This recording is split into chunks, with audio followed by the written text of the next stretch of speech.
Here's what I found so far. I'm back to the four-wheeler now, and I've got this broadcast cedar bag over my shoulder. This is an even spread, earthway even spread.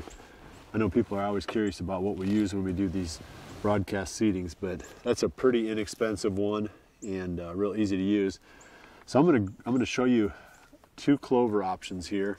I'm going to talk about what my plan is in order to sweeten up this end of this larger field so that the deer will be attracted to my tree stand.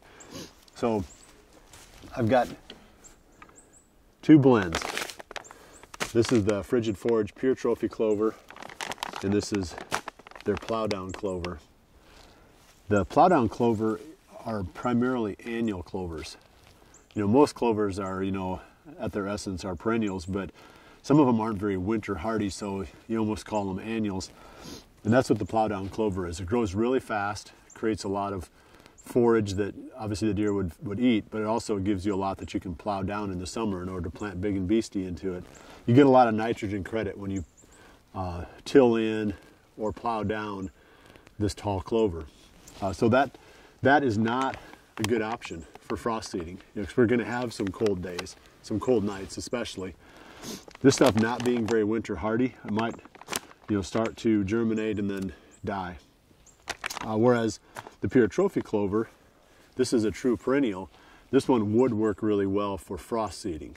The more, or let's say less winter hardy, you can still broadcast seed those. You just can't do it when it's still going to be a lot of freezing nights.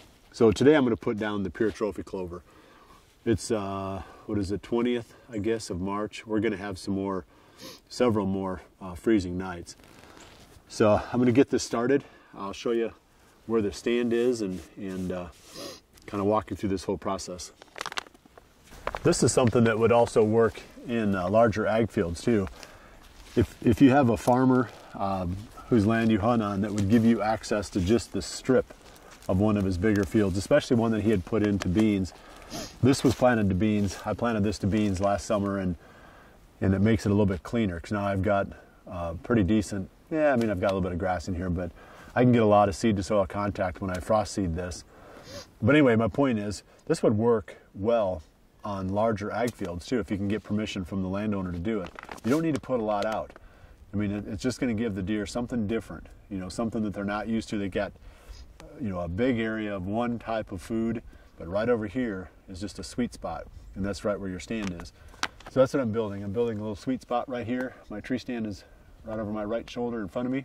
I'm going to lay out a little strip of Pure Trophy Clover here, and I'll have to come back in a couple of months with the herbicide and spray this again. It's got a little bit of grass in it, so it's not completely weed free, but it's pretty good. It'll germinate and it'll grow. I'm just gonna have to touch it up, once everything greens up.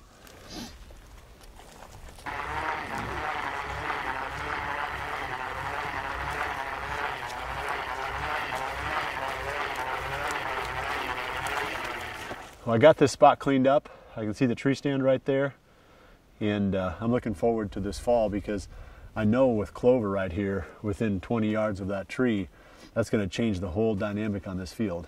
Hopefully everything that's normally milling around out in there will swing through here first, or at least at some point, and pick away at this clover.